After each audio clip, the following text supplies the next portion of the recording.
చేసిందే తప్పుడు పని, దాన్ని కప్పిపుచ్చుకునేందుకు మీడియాపై చిందులు వేసింది ఓ విద్యా బుద్ధురాలు. పిల్లలకు పాఠాలు చెప్పాల్సింది పోయి మసాజ్ సెంటర్లో సేద తీరినట్లు విద్యార్థులతో కాళ్లు పట్టించుకుంది ఆ ప్రబుద్ధురాలు. ఈ ఘటన శ్రీకాకుళం జిల్లా బందపల్లి బాలికల గిరిజన ఆశ్రమ పాఠశాలలో చోటు చేసుకుంది. ఇద్దరు విద్యార్థినులతో కాళ్లు నొక్కించుకుంటున్న వీడియో ఆలస్యంగా వెలుగులోకి వచ్చింది. ఇదే విషయంపై ఉపాధ్యాయురాలిని ప్రశ్నిస్తే తన కాలు బెణికితే విద్యార్థులే వచ్చి కాళ్లు నొక్కారని బుకాయించింది. అయితే ఉపాధ్యాయులు చెప్పిన దానికి విజువల్లో కనిపించిన దానికి ఎక్కడా పొంతనలేదు. కుర్చీలో హాయిగా సేద తీరుతూ ఫోన్ మాట్లాడుతున్నట్లు కనిపించింది ఉపాధ్యాయురాలు. కాలు బెణికితే ఫోన్ మాట్లాడుతూ తాపీగా కూర్చుంటారా అంటూ స్థానికులు ప్రశ్నిస్తున్నారు. ఈ ఘటనకు సంబంధించిన వీడియో సోషల్ మీడియాలో వైరల్ కావడంతో ప్రభుత్వం చర్యలకు ఉపక్రమించింది. ఈ ఘటనపై ఉపాధ్యాయురాలికి షోకాజ్ నోటీసులు జారీ చేశారు.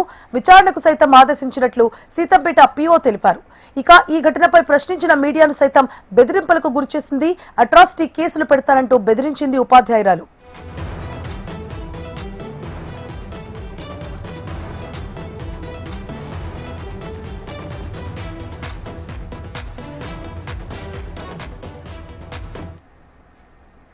రైట్, తప్పుడు పని చేసి కప్పిపుచ్చుకునేందుకు మీడియాపై చిందులు వేసింది ఓ విద్యాబుద్ధురాలు. పిల్లలకు పాఠాలు చెప్పాల్సింది పోయి మసాజ్ సెంటర్లో సేద తీరినట్లుగా విద్యార్థులతో కాళ్లు పట్టించుకుంది ఆ ప్రబుద్ధురాలు.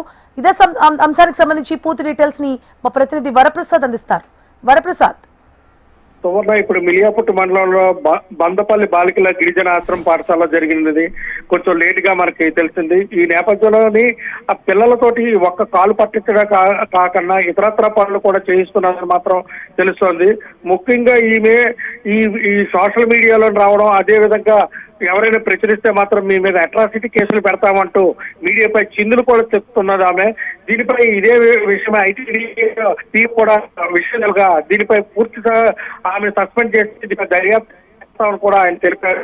ఆయన తెలిపినా సరే ఏ విధంగా నన్ను సస్పెండ్ చేస్తారంటూ ఆయన కూడా మాత్రం తెలుస్తుంది.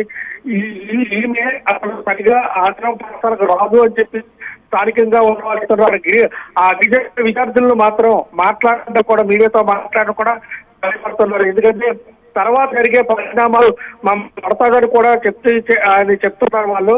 ఏదేమైనప్పటికీ అంటే మైనర్ పిల్లలతోటి ఈ విధంగా చేయడం మాత్రం సభ్య సమాజం మాత్రం ఆమెపై మాత్రం ఆమెని విమర్శలు మాత్రం గుప్పిస్తున్నారు.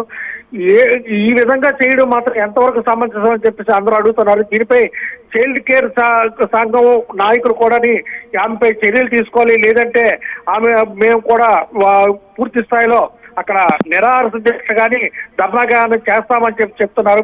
ఇప్పటికే ఆ పిల్లల తల్లిదండ్రులు కూడా ఆశ్రమ పాఠశాలకు చేరుకొని అక్కడ తమ పిల్లలతో మాట్లాడే ప్రక్రియ కూడా మొదలైందని మాత్రం తెలుస్తుంది. ఏదేమైనప్పటికీ జిల్లాలో మాత్రం ఈ ఘటన జరగడం పట్ల మాత్రం ఒకసారి ఆశ్చర్యచకితులు అవుతున్నారు.